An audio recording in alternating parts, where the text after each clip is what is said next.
Tahu dah ni kihe, aku tahu kihe no ni main. Kau tu kunga o Israeli, kihe kuonga o Aisea, mereka Palofita senturi valu. Saya kau Palofita senturi valu, kau hai fua. Kata, kau enak tak? Hosea. Aisea, Hosea, Emosi. Maika. Kau faa kau ya, kau ya. Kau Palofita senturi valu, kau enak kau sia kau enak, Kau siapa vesi uluaki o ngahi tohi koe ni, ngai talamai ke te tau tolu, ai kuonga na anau ngawe wha Palofita. Ai sea vai uluaki vesi uluaki, koe vi sone Aisea foha o Emosi, ai a kukau ki siuta mo Jerusalema, na ne sio ki ai I he taimi o Usaia, ki he tame, a hasi mo Hesekaia, koe ngahi tu I siuta. Hosea, koe whorofora a Sihova, ai nai hoku ki a Hosea foha o Peeri, I kuonga o Usaia, si o tame a hasi mo Hesekaia, koe ngahi tu I siuta. Pea I kuonga o Selopoame, foha o Soasi, koe tu I Israeli. Ia koe tu I wha e buranga siuta, mo tu I taha koe Selopoame, koe Selopoame koe ni koe Selopoame ua ia.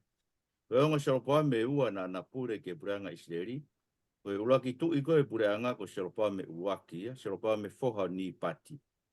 Selopoame ua en, Selopoame ua na tu ia he kamataanga senturi valu, e buranga Israeli ki he noate, e buranga whatahataha me takari honga furu, ko Selopoame foha o Soasi ko tu Israeli, ko e moko puna ua ia, ko e tu I ko sehu. Homo mea sehu ko e ne alu ko tāmate e whare o e hapi. Angarewa he o tua tarang e nofo hono hako he taloni he buranga he tok tangata e wha. Hono hako whaka o si e nia Selopoame. Ko e hako hono wha ia koe o sehu. Emosi. Ngā hirea a Emosi, ai nā ne kau ke kau tau I manu o te koa, mea nai haa ke te ia o kau ki Israeli, I he taimi o Usaia tu Isiuta, pe I he taimi o Selopoame foha o Soasi ke tu Israeli, ko e tau e ua ki mua I he mofu ike. Ke tau ilo tatolo e mofu ike, au mai no veko mofu ike lahi au pito.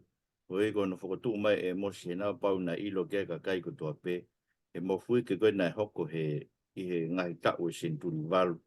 I mua ea karaisi. Ea ko Usaia, tu siuta ia, na e pure whakataha a kuonga o Usaia koe tu I siuta, e kuonga tatau ia Selopoame foha so a siu Selopoame ua ia tu Israeli. Pea mo Maika, Palofita whakaasia senturi valu, Profola Sihova e na hoko kia Maika koe tangata Moreset, e kuonga siotame a hasi Hesekaia, koe ngahi tu I siuta. E na e haa ke te ia o kau I Samaria, pea mo Jerusalem. Mo me koe kuonga na senturi valu, ai mahino koe ngahi tu I loa koe o whemau ke tau I loi, o Usaia si o tame a hasi Hesekaia, ngai tu I siutaia, pea mo Selopoame hua, ai ko Selopoame koe na foha soasi tu Israeli. O nau ngahi kuonga re vain, koe ngahi kuonga koe hae tu I siutaia senturi valu, ai koe foi kuonga koe ne senturi valu a Usaia ke Hesekaia, mei koe tau ia e te au. Ea ko Usaia, na pure me tau fitu hiwa taha ke fitu whanoa ka maa. Saibu, pake whemau ke ilo e utau, au whemau ke ilo ngahi tuhi. Ea ko Usaia, wano fohasi o tame ko ahasi. Ahasi ko ngā Aisea, mo manti Aisea vai fitu. O kulea a Aisea ki a ahasi ke tui. Ko ahasi tala ke whakailonga koe, e feitama e tau po ou pe tene alo Immanuela. O King Ahasi. Wharewa o Ahasi ko King Hesekaia. Ko Hesekaia tala noa na e puke. Aisea wa he tolu walu me tolu heo. Koe na alua tuke ega senakari pe. Ai la pisake.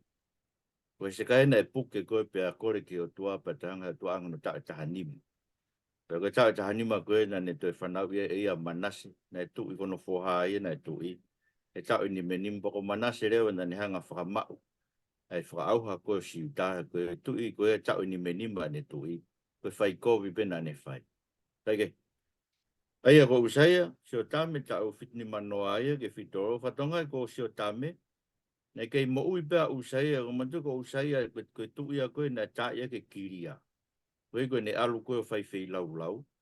Pea nai kiria ia, pea neonga nai kei mo ui pe e toki mate he tau fitu ni ma, tau fitu whānoa. Kana e kamata rewa ke pūre si o tame hono whoha tau fitu ni manoa. O ne whakarere whonua koe ui. Koe poke a taia ko usaia kiria he ne alu koe whai whatongia kau taula eiki. Kingi a hasi rewa ana hoko atua ia si o tame, koe whoha ia si o tame. Pitolua fita hauno mo se kaia, fita hauno. Ke ono walu fitu. Aia koe se kaia alu ia ke kamata anga sin tuli fitu. Hoko atua. Aia koe ngahi tu ia whaa si utau ke maka ke ilo. Koe ngahi kuonga rewa hatu isileri sin tuli walu. E whatongai koe tu i hoko e na walu. E fitu. Koe selopoame ua. Koe e pena i ki loa e ne tu i. Ospe tu e selopoame pe fo i tau e tolu noa whaka osi koe. Koe e pureanga isileri na hoko e tu i e ono koena. Ka ko king selopoame u whemau ke ilo ki ai. Koe fo i tu i e nima. Whemau ke ngahi tu i loa ia o siuta. Pea mo isileri. I e konga senturi walu. Usaia. Si o tame a hase se kaia. Ngai tu i siuta ia. Pea mo selopoame ua. Koe tu i isileri ia. Me fitu walua ke fitu nima tau. Takulawe na iange. Koe hoko koe nā, ko king sakalaia na whakapōngia, e sālumi, koe ne seniare ia, pea toi whakapōngia sālumi, pea hoko a pēkaia, pea whakapōngi e peka a pēkaia, pea hoko a eina i ki lahe riu kāwā, i kōnga hoko ko ia hoko tu i pe, pea au ki kingi Hosea, koe tu i whamuimui ia, prea ngai sleri, e takpo pula rewa tau fitu o ua kāmaa. Koe uki e branga i se rimo no kolomua ke te to i ngāwe kau Palofita koe ni senturi walu. Koe na uki e branga Sameria, pea me branga siuta mo whatongai. O kurea whakataha pe e kau Palofita ki isi leri mo siuta. Nā kai ke pehe ke saia siuta, more ke mama. Koe Palofita ko Aisea, o kuna whataha pe ne ngāwe whakapalofita ana ki siuta. Tohi na nau whakatokanga pea siuta me senturi walu kāma. Ka koe nau rea na e whai ko no uki ke nau whakatomal. Ko e Emosi ena, vai ni ma ve spa ki e hiwa. E koe ne wholofola a Sihova ki e whare o Isileri. Kumi ki a te au ka mou mo ui. Pea o te mou kumi ki pēteri. Pea o te mou alu ki kirikari. Pea o te mou laka ki pea sipa he ko pau ki alu po pula a kirikari. Pea e hoko a pēteri ko e muna. Kumi ki a Sihova ka mou mo ui. Na ne pā mai hange hāwhi, ki e whare o si wha o ne keina. O i kai hataha ke tāma te ia, te ria a pēteri. Ai whahinga o mauririu, ai whakalao, koe kona i, mo ohifo ai totonu, ke nofu he kere. Kumi ke te na ngauhi a matariki mo orioni. Pea o kune ririu ai ata o mate koe pongi. Pea o kune whakapo uri ai aho ke kao po uri. Ai awhio o kune ui mai ai vai o e tahi. O ne riringi ke funga whonua, o Sihova hono huawha. Ai awhio, o ne whakatapa mai ai whakaauha ke mālohi, pea o ku ai whakaauha ki e tari tau anga, prokora tonu tau eiki. Aia, a mo se ke wholofola Sihova, mo kumi ke te au, hena nau ke io pena toke ngai, whai anga lotu a pētei, a kirikari, a pēa sipa. Ona balbare mana na wo pe ki he lotu o whai o wau ko toa e lotu na nau whai na to maonga o bi. Teke te aha kuonga ia e maonga nge ni whai e lotu anga koe kuonga koe ni o Emosi Hosea Maika mo Aisea sinturi walu. Ka koe kai ke ririu e nau mo ui. Balbare mai, ai koe meni koe lotu tu a sino pe. Panong ke a Hosea. Rea ina Hosea. Koe kai tuku he nau ngahi whai a ngā ke nau tafoki ki he o tua. He ui o nau loto halau maari e anga whi au waki. Pea ui kai te nau ilo a Sihova. Ko ia, e mātua ki talatala ki ia e langi o Isleri. Pea ko Isleri mo i wharemi te na humu i e na whaikoru. E humu foki i siuta, whataha mo ki naua. Neonga e nau alua ki e nau whanga sipi mo kosi mo e nau whanga pulu. E nau kumi ki a Sihova. Kai te nau ilo i. Kone motu me te nau tō. Haua ka tau foki ki a Sihova. E ko ia kuone hae, pea tene whai to'o ki tau tō. Kuone tāi, pea tene hai ki tau tō. Hili ai aho e ua tene whamana wa haki ki tau tolu hono aho tolu. Tene whakotū ki tau tolu pe tau mo ui o whi ao mo. Kora toni o tau eiki. Hei mo mea ki he mea nai hoko. Na nau o mo nau whanga sipi, mo nau whanga kosi, mo nau whanga puru. O whai e whai lau lau. Eia, na nau whai be nau tolu whakatua sino pe ai lotu. Whai e whai lau lau, whai no tau he ngai kātoa ngā whakalotu. Pano ko Maika e. Lawen a Maika. Parongo mua ke me ani ai hou eiki o e whare o se kope, mo e angi e whare o Israeli.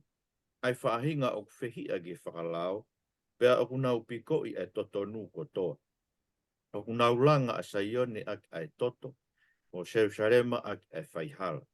O nau hou eiki o usio mea ofa i e whai whamau. Pea kono kau taula eiki o whaiako ko e sio wāhenga pe.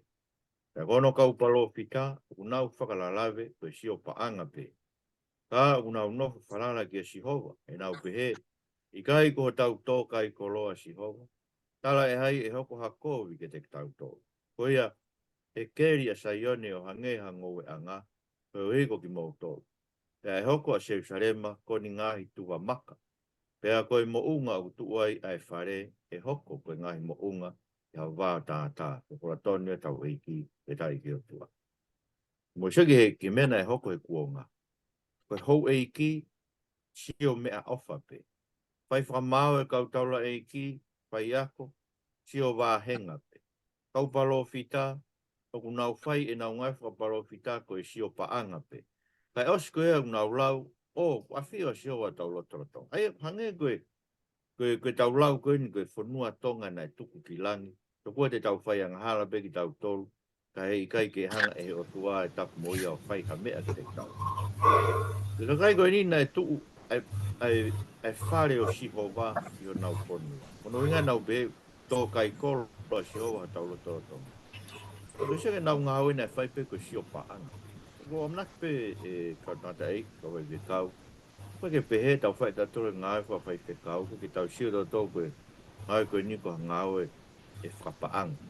E mō mea i koe mea ko kuawhe ngai siasi koe ni nau tari. E whakasoto māma ngai mea koe. Koe koe kau whai ke kau koe i ai. Koe ke nau lawa tukuange, koe ke nau lawa rea ke whakasoto ma. E mōre whanki monu ia koe ne vāhenga. Me whanki monu ia whakapaanga koe e mau e te kono winga nau wiriwhi ai. O nau longo pe ka nau nofo pe pa nau. Mabara nau nofo pe nau tolu ai ngai sias whasoto ma ka nau talange kakai. Mo sio mai. Mo tolo kumi a siasi koe utui ke wholofola. Koe ue ke mau alu mau tombi heni, mau ai mau kiseni, mau ai mau mo ui. Ko pare ma koe nau longo ai pe muna tu pana te whakalotula hei na tole kakai. Ke nau nofo i ngai sias whasoto ma. Ke nau au hia tō ki heria. Eia, kunga pe kura pehe, koe mea tatau mena e hopo ngai mea koe ni. Kau Palofita na sio paanga, kau taura eiki sio wāhenga. Sio paanga mea kotoa pe ngai ngai whalotu. Peke toi kehe ia tau whai tatau au pitoa e kuonga ahoni. Moi kuonga koe ni tau e walungi au ki moa, ia si surprise. Ko Aisea re vaini, whanongo Aisea ni, whanongo mai ke polopola a si o wā. O eiki whasoto. O tu te ringa mai ki he lao a tau o tua e ka kai ka komola. Koe umaaki ho mou whakalahi whei lau mai. Koe polopola si ho wai. Mou pāhia i e whangasipi tangata mo e whei lau mo e fua. Mo e ngako e manu whawhanga. Pea koe toto e whangapuru mo e lami. Mo e kosi tangata o ku ikai te umanako ki ai. Ko mou o mie ke haa i hoku ao he na e tala e hai e whatongia koe. E malaki hoku ngahi loto a. Oua e toi omi ngesi mea ofa. Oua e toi omi ngesi mea ofa.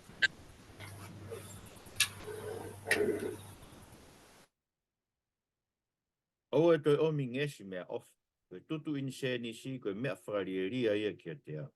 Ai whakamahina fo ou, whakasāpate, ai whanonongo kātoanga.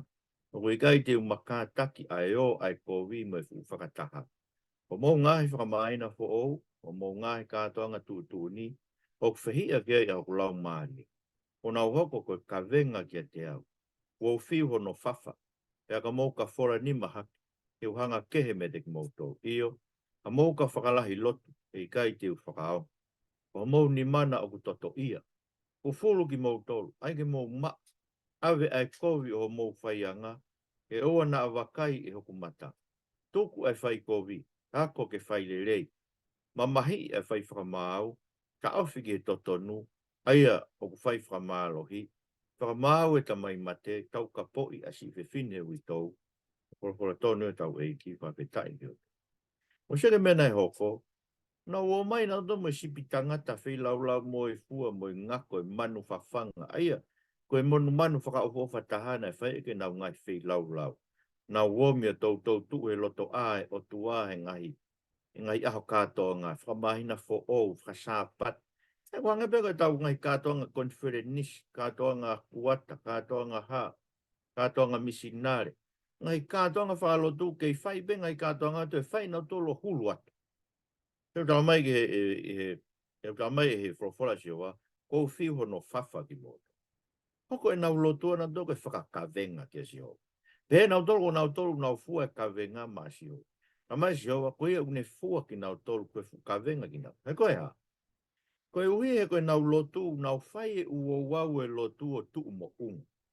Kai ikai ririu e nau mo ui, seke ki whorofora e o tua e Aisea, ave ai kovi o mo whaianga, ke oa na wakai ki hoku mata. Tuku e whai kovi, ako ke whai le rei. Mamahi e whai whakamau, taofi ke totonu, mo se ke paropare ma. Koe mea nai hoko. Koe nau whai e na toi o wau e lotu ma ongo ongo. Tau he ngai kātoa ngā whakalotu ia o malou lau mo mata le lei. Tau sangi o koe ke ririu e mo ui e whorofora e o. Aia, koe ka kaina anau mau ngi esio e lotu. Anau ri aki ano kakano. Koe ririu mo ui e whorofora e o. Ko tunga whakapolitikara le wane pura ngā Israeli, aia koe kua ngai ni o seropoa meua. Koe ki kua ngai mea ua tu i wahe taha whaa. Vesi wa tolu ke ua fitu. Aia kutala noa ai ke seropoa meua. I hono ngofuru maa nima e tau amasai a foha so asi ke tu i siuta. Na hoko tu i Samaria a seropoa me foha so asi ke tu i Israeli. Kone whaa ngofuru maa taha tau ai. Pea ne whai e mea na e tau kovi ke finangalo si hoa. Na i gai te ne afe me ngai fuanga hala a selopoa me foha o ni pati. Aia na ne whakaanga hala aki a Israeli. Na e whakafoki mai e ia ai kau a whanua o Israeli me huanga o he mati. O au ki he tahi o e ālapa. O hange koe wholofola a Sihova koe o tua o Israeli. Aia na ne whakawhai e ne tamai o eiko siona foha o amitai. Palofita Maika he whēn. E nai a whio i Sihova kua kona au pito ai mamahi o Israeli, e kua osi ai mo ua, pea kua osi ai tau atai nā. Pea o kui kai hataha ke tokoni ki Israeli. E tala e haina e pehea i Sihova, e tāmatei ai hingoa o Israeli me i lalolang. Kana ane whakahafu ki nau tolu i he nima o seropoame, foha o soasi, ke whokura tonu e tau eiki, pawheta iki o tua. Aiko seropoame, nai looloa koe tu i looloa taha ia, e ngai tu i o Israeli, i ngai kua ngai senturi walu. Ka u fitu walu ua, ai koe me koe kamata anga be ia o senturi walu, ke ta u fitu ni matolu. Ka ngosio ko seropoame ua, na ne whai be mea na tau kovi ke finangalo sio. Na kai ke nai fou pe ia i he hala koe o ngai tu i o Israeli, ai na e tofa e seropoame uruaki. Seropoame uruaki e na foha o ni pati, koe ulaki tu ia koe o Israeli, koe na ne langa e ongo. Ai ongo senta whai anga lotu e ua, taha i pēteri, taha i tani. Pēteri ko nau kolo tau potu ia koe ki siuta i he tawhaki whakatonga. Ko tani koe kolo tau potu e ke noa te, tau putahe ki le panoni me konga ko ia. Na ne langa e ongo whai anga o senta, whai anga lotu a ne hanga whatu e ongo kafi koula e ua. O ne tanga dek nau tolu, ko Sihova ko mou o tua e ha Israeli. Koe ke ona nau toe o ki siuta. Pene winga ke ona nau toe o ke tempare o Solomone. Na whai pepa nau toe tafoki nau tolu. O nau toe o ki nau toe foki ki whare o te vita. Aina ne whenga ke puke e kono mawhai whakatui. Seropoa me uaki. Ai tauhi lotu ai kakai. Ka koe koe no hinga na tu e no hingoa. Na ne hanga whakaanga hala ia Israeli. Seropoa me foha o nipan. Ka ngoseke mena whai he o tua. Ne whinangalo o tua e ke ne hanga whakahawhia Israeli. I he nima o Seropoa me foha o soasi. mai no tangata tau ko na lawa whakafoki mai ai ngahi kau a whanua o Israel ai na whamatala me huanga o he mati o au ki he tahi o e alapa aia koe pate mo whakaukau koe ongo tahi e ua whailonga i mai tahi o e alapa koe tahi metilenia ne ia tahi e ke tawa whahihi fo koe mo e tahi mate ai koe tahi o koe whamatala ki ai tu ke ta whakahake kau tu i fwoi ki lalo pofi fwoi ki siuta koe na finangalo yo tuai ke ne whakahawhi a Israeli aia koe ui pe koe ne mese neongo koe tangata koe ne seropoa meua na koe tangata na tauhi o tua ana a fio e Jehova ko kona au pito e mamahi o Israeli koe hiko hoko mai ngai haa tu i e fiha ka o mai seropoa meua mo nau whai kovi pe ka mono tau tea ki nau toi Jehova ka koe e au ke kuonga o seropoa meua na pehe e Jehova ia o kai kia hatahe to koni ki Israeli. Pea nai peherewa e ia, e oe tāmate i hingoa o Israeli mei larolani. Aia, tane tuwange tau, i tau e me mei fitu ngofuru. Aia koe tau e whānoa koe ne pūrea seropoa me, pea nai ere me fui tau e tolu noa he osea seropoa me, koe fui taimea tau e fitu ngofuru e mesi a Jehova, ke branga Israeli ke noa teo, i kai tene whakaauha ki nao to, i kai tene tāmate, ai hingoa Israeli me laro langi. Nana toki tāmate ia tau fitu oua. Mo mea kona tau sio gea ia watu iwa he tā fitu. Nai tak pōpura ki nga toki a Siria pe tālu aipe. Ka kona o ngahi haa tū i ena. Osea seropoa me ua. Hoko hono foha ko sākara ia. Mahina pe ono. Riu kawa ia e sālumi ko ne seniare ia. Nai tū iwa sālumi he mahina pe taha. To riu kawa ia he seniare pe taha ko meha nemi. Pea na igi fuofoloa tu ia meha nemi, ta uia hongo fulu. Pea oska pa hoko ta no foha ko pēkaia, ta uia e ua. Riu kawa ia pēkaia ia e peka. Pea tu ia peka o gi fuofoloa ta ue wanoa. Pea hangarewa e tu i koe nā ko Hosea o riu kawa ia peka. Mose ke riu kawa ko riu kawa e nai wha. Ono tau riu kawa e nai koe fu i taimi tunga whakapolitikare na i kai ke tau behena e maongo-onga, pe tu ma. E tunga whakapolitikare koe o pranga Israeli o awa i peke no tak pōpula ki nau toki a Syria e tau fitu oua. E koe fo i haa tui, e koe tui e ono, hoko pe, koe i tau e tolu noa koe na e whakaosi, no tau tolu noa whakaosi hiri e pūre koe a King Seropoa meua. Ko tunga whakalau maare wane pranga Israeli, e tau lau ben ki Israeli, e koe na e nofo gea i e rea kau tama koe ni, e branga koe branga whatataha ki toke lau. Ko Emosi en wahe ni ma, vis tātaha ki tātolu. Ko ea koe mea i homo malaki e maa ulalo, mo tari mea te ia hangahi ka venga witi, neongo ko mou langa whare aki ai maka ko here, ka i gai te mou nofo ai. Ko mou tō ani ngahi ngoe vaine mamana, ka i gai te mou winu me ai waine. E ko ilo e hulu ho mou ngahi ang hala, mo e kau ho mou ngahi hia. O nau whamalo hia ai maa oni, o nau tari pa anga fufu, o nau lolomi asi masiwa i whai anga whono, hono o ia, o whakalongolongo e whakapoto i taimiko ia, e koe taimiko vi.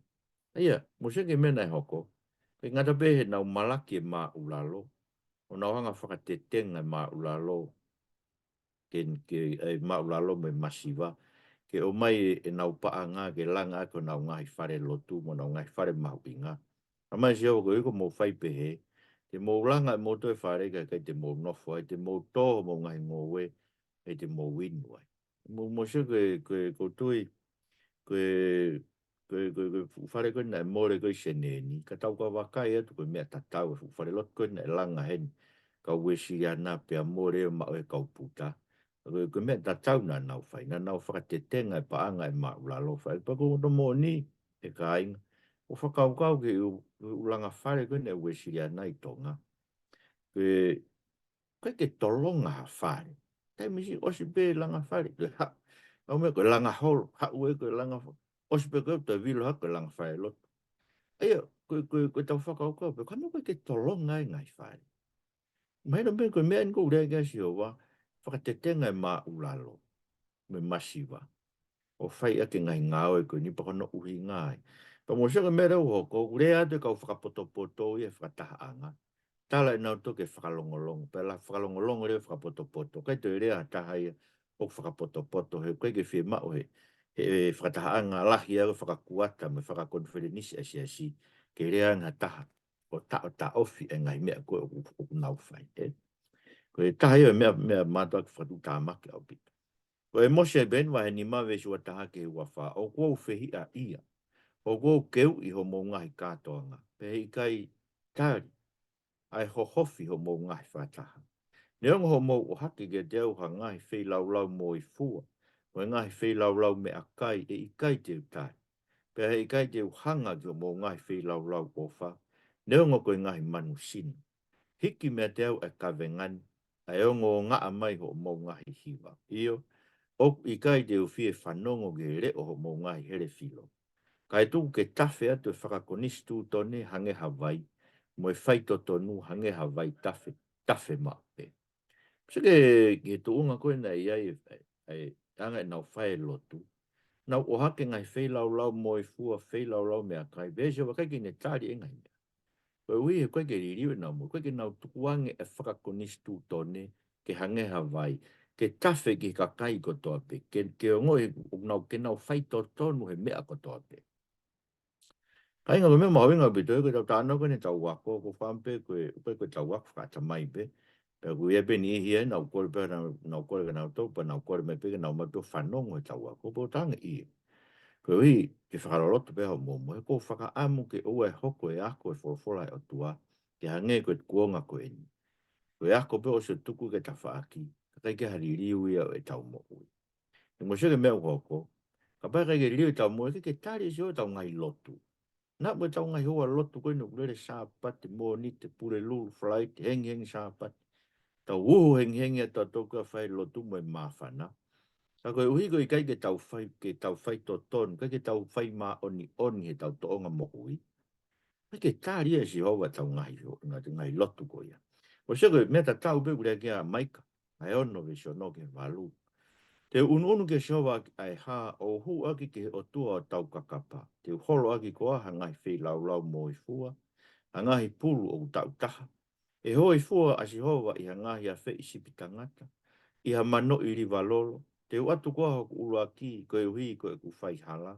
Ai fua hoku manawa koe hi koe anghala hoku lau maari e. Kone whakahaa ke te koe tangata e mea kurerei iyo. Koe hae mea ku eke si hoa kia te koe. Ka koe whai whakalao. Manako ke mesi, pe taka nga vai, o whea ngai moho atua. Whokora tonu tau e ki, vitai ki atua. Aia, kono uhinga e pehe e Maika, te ununu ke siova ai ha. Ko hia koe mea ina whai ake kakai na ununu ke siova. Nana ununu a dake whilau mo i fua. Ai pulu tau taha.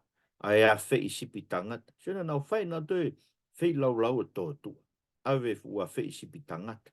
Mano i riva lolo. Ai kuinga mano i riva lolo. Hange hawai tafe e lau mano e lolo na nau ave masi hoa.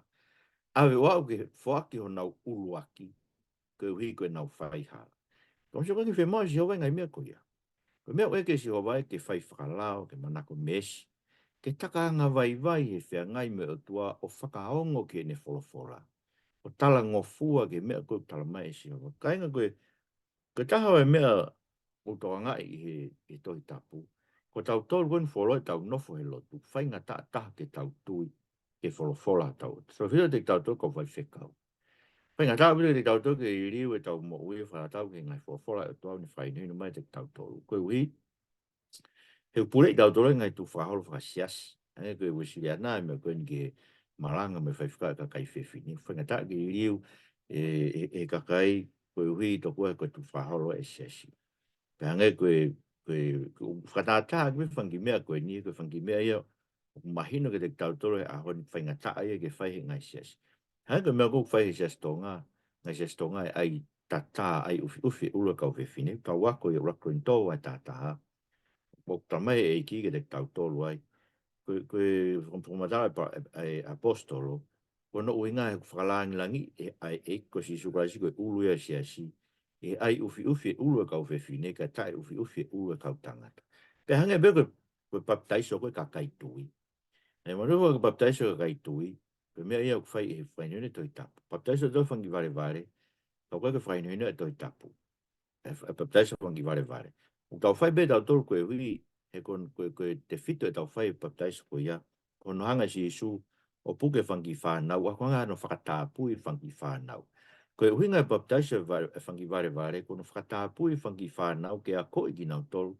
Ke ha aho na hoko ka kau Kristiane, patahanga paptaiso ki nau te paptaiso a ngai kakaitu. Kage, ko mai ngai mea koe ke whatata ke ngai mea. Whai ngata abire ke te tau tolu e ka wai whakau tau nofe marumalo ngai tu paholo, o wesiriana ngai tu paholo ke he. Ke ranga ririu e tau ngai tō ngā lotu o whakatatau ke mea ai siasi. Anong ma bea ke ai mai mea a senturi koroi, pe mea a soni amnak hawea. Mo mantu ko kau tangata biu na os mate na tolu fo tu atap mo ki na tolu, o na whanki fo tu ngā e fui fo i fo nualoto. Tōkon tau tāna ke koe o toia e Parahame, o tua o Isaac, o tua Seko, pe koe tua e Kaumo ui. Koe nga ulawe ki ai e singai toko ua. Mo mea i beko ki tau tolu koe ni tau tānoa ke mea koe ni whainga taha ke te tau tolu, ke whakawai vai e tau mo ui, ke ngai whakahino hino koe ko mai e toi tapu ke tau mo ui aki. Hai mea koe ni koe na e tōa ia a Israeli, ki he whakaauha. O tu unuku mai me whakaauha ta tau ke te tau. Koe hui koe kai ke nau fie tafoki ki o toa. Koe nau whaibe nau tōre lotu whakatua sino pe ngai whei lau atu e lami tangata e sipi tangata e lau wafe mano i riwa lolo.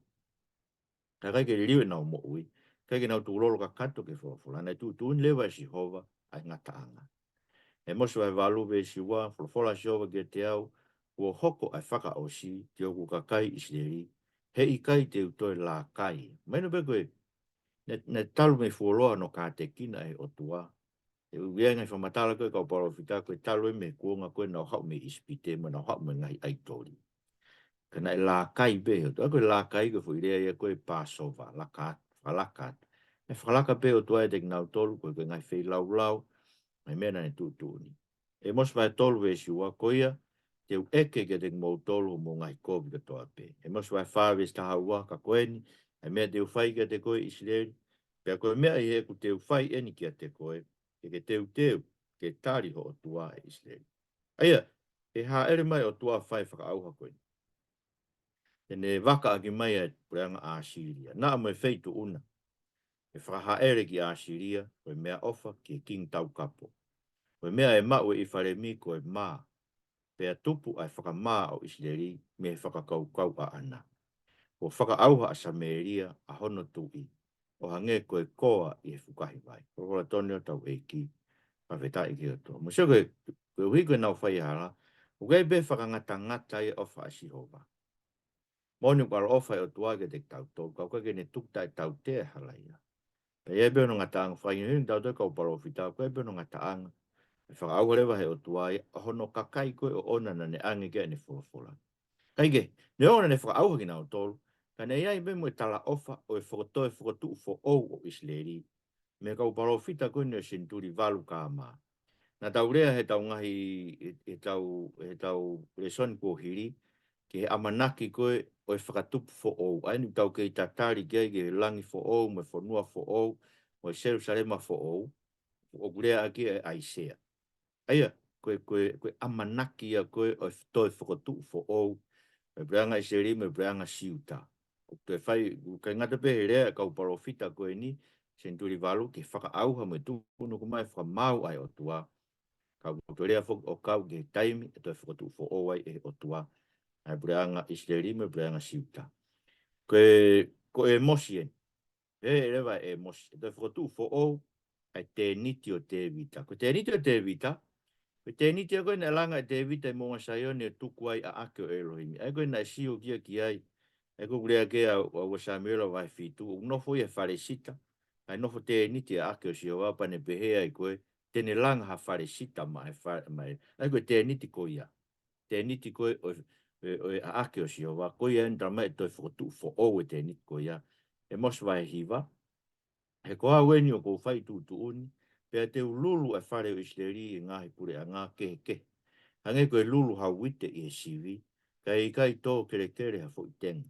E mate i here tā e kau wanghala o kakai, a ki nau tolu o kulau e i kai ia umai pe ka pui ki tau tolu e kovi. E taimi ko ia te o whakatu e whakaheke heke o te vita, aia ko tō ki lalo, pe te whamaa bopo no ngahi awa, pe te uranga i hono ngahi mea ko mo vete vete, pe te ngāhia o hange ko ngahi taimi mu atu, pe te whakafoki e pōpula o kakai isileri, pe te nau langa e ngahi kolo ko lala o nofoai, pe te nau tō ngoe vaine o inu ai waine me iai, pe te nau ngahi ngoe tapu o kai hono fua, iyo, te hunoki ki nau tolu i nau kere kere. Pe hei kai to e taaki ki nau tolu mi nau kere kere, e kua fuaki e ke te ki nau tolu. Ko e whorofora ia si hova ko mou otua. Eia, taramai tene toi whakatu fo o e whaekeke o si hova, pe te nau toi ngauhi, eia e hange ai mea koe whakatu fo o ko te niti o si hova o kutuu i he ngoe tapo i teni. Whamatala e koni, nai mea koni ko ni whafoke po pula, na ulanga e kolo, tō ngoe vaine, inu vaine, eia, iau ngahi ngoe tapo, eia koe kolo whaka ofo ofa, e tuu ai, ai te niti o te vita, whakaheke heke o te vita. Koe tarau whakani whakakato e te tautolu, no whakakawat ki tautolu ki sentaire, ki siasi o tua.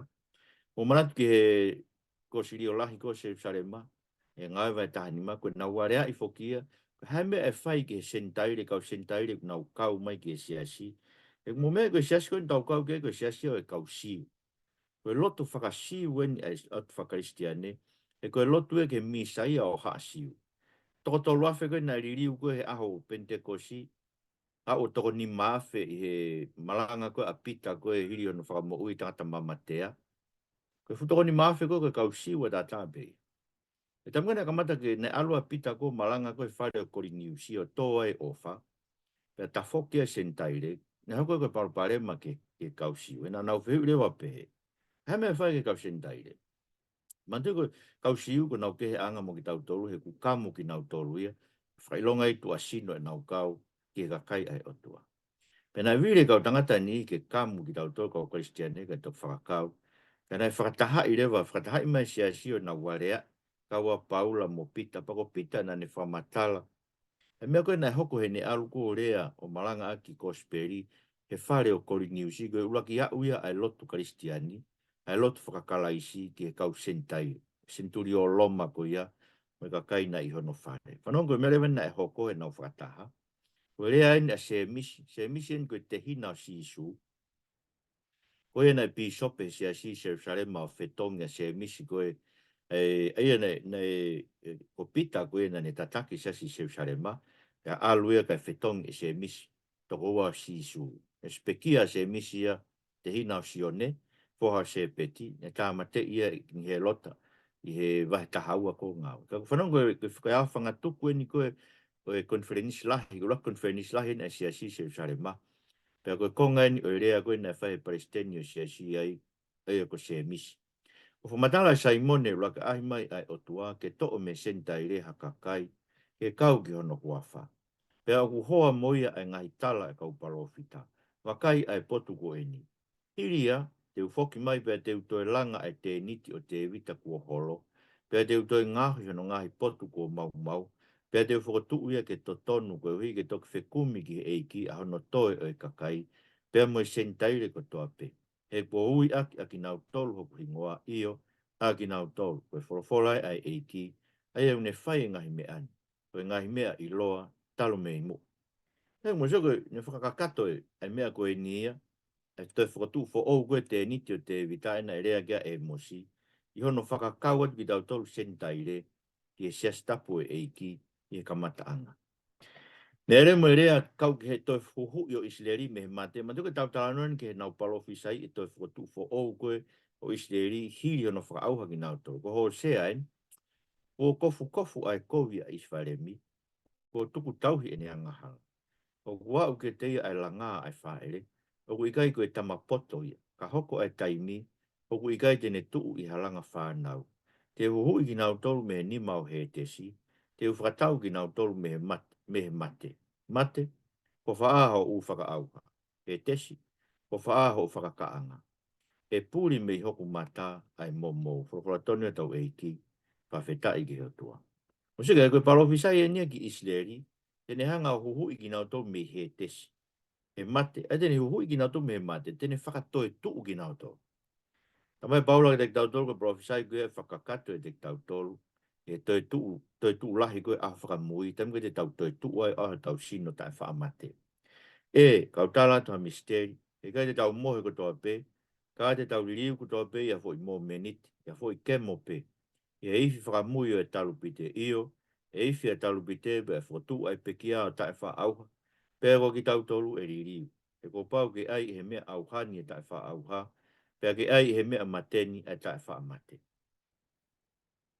Pe ka ai rewa he mea auhani e tai wha auha, mo ai he mea mateni e tai wha mate. Pe to ko sia e folofola ko ia na tohi. Ko fongia a mate o ririu ko i kuna. E mate. Ko faaho o i kunana. E mate. Ko faaho o hukuna. Ko e huwa e mate ko e angahala. Ko e maalohinga e angahala ko e lao. Ko e whetai ki o tuahine tumai ki tau i kuna.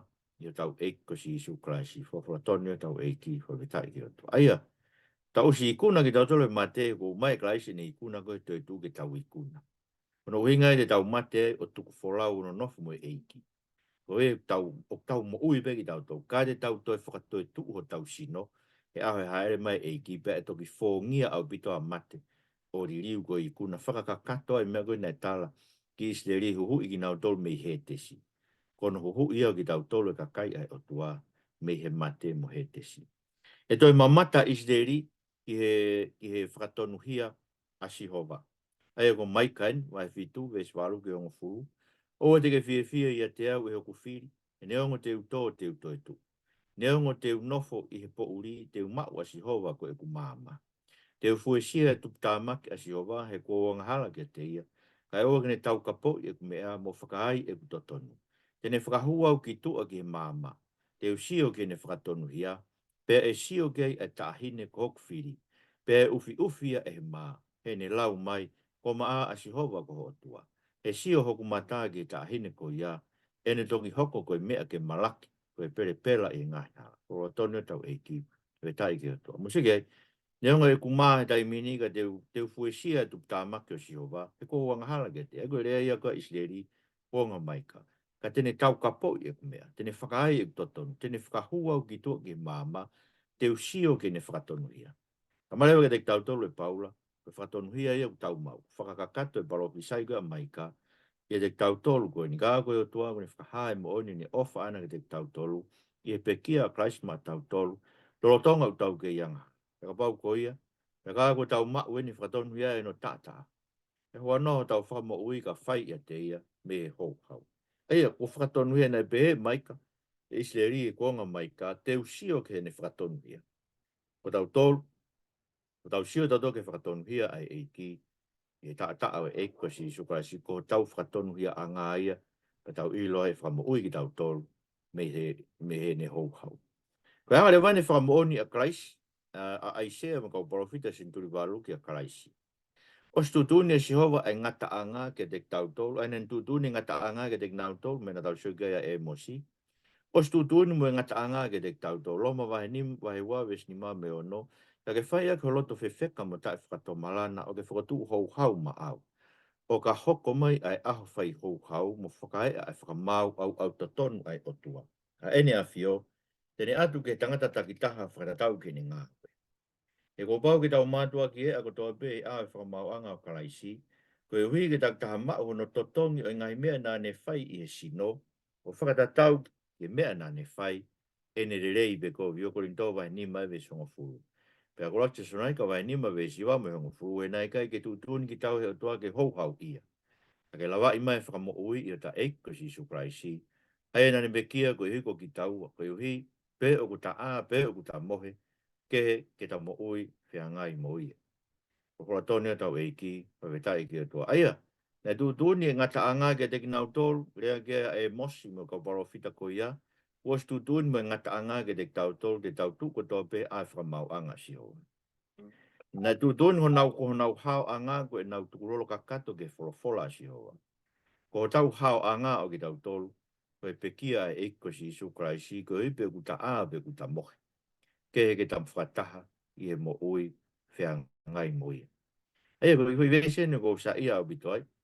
o fam ke tu o maka tam ke te ko pa ya o pe ki ai ko mate ai e hanga he ke tane ves le au ke tu o tau maka fra mana tu ke pa ka pa e ai he tau ngai family ha maka ves le na kai tu tun ki tau he ki ho hau ki ta ke lava e fra mo ui ta e ko si su praisi ai na ne pe ki ko ki tau ko e pe ta a be ta mo ke ta fra ta e mo ui e ngai mo ia mo fa mala do ko ke fa ni na fe na hele son ko ni mo na swa ta hai mo singa to ko mo ko fo vai vai mo lo to ke mo talango fu ke te ko na i kai ke talango fu a isleri kai mo ke mo talango fu ke mo to na fa ka au ha isleri ko ke na talanga ta a ke o mo ko e ma fai mo lo to fi talango fu ke mo talango fu ke te ko mo fo fo la mo ofa ke te ko tau ho ngai fe kau ko i ke ha fa ke mo ui mo ngai family me ho hau e a fe na tu no mai fa veta o mau whakatonu hia anga, o mau ia i o ta a Christ. O fulu mai mau ngai mo ui a ko toa pe. Ngā hui mau tole a ko toa pe koe kauanga tonu. E mau mo i whaiho mau whakamā o ni i tapa ko toa pe mau mo i a Sisu Christ mau wha mo ui. Amen. Koe tau ngai whehu i le vana, eh? Tari tau ngai whehu koe nake tau whaton ton pe tau tau wen. Ma tu ngai whehu na tau ai koe ane nai ka mataanga sen mai koe ka au. Kai tari ngai whehu ke so tau ngai whehu e ko hai fua kau Palofita ne ngau senturi walu tari. Ko hai fua ngai tu ina e pure ki siuta mo Israeli e konga senturi walu. Ko bate ke mau mai tu i e nima, tu i e wha koe o siuta, mo e tu i koe taha koe pureanga Israeli ana ki loloang ene pure. Tu i e nima koe ko nunga maka nima e whiwhi koe na. Na e whiwhi tunga whakaporikare o Israeli e senturi walu, na tau lau hoki ai, ko ngā koe senturi walu Israeli, koe ko siuta ka ko Israeli, na whiwhi tunga whakaporikare. Wha, na whiwhi tunga whakalau maari o Israeli he senturi walu. Whiwhi no tunga whakalau maari. Na tau lau ke ko ngalahe tau whamatara aho ni, koe tala noa ki he mea koe ni, ki tū kunga koe nā nau iai e pureanga Israeli. Tunga whakalau maari e koe pureanga Israeli. Rea ke kau Palofita koe ni wha. Koe hae balo mesi o te whakatu fo ou o Israeli o whakakakato e te tau tau. Hei, matina enga balo mesi na tolu nau atu e te ngau tolu. Koe hae balo mesi ko whakakato e te tau tau. Na balo mesi koe ni o te whakatu fo ou o Israeli. Koe o no rewa. Koe hae whakamoon ki a kalaisi o Palofita. Koe senturi walu kāma. Hae na whakamoon ki a kalaisi. Ena tau whaosia ki mea koe.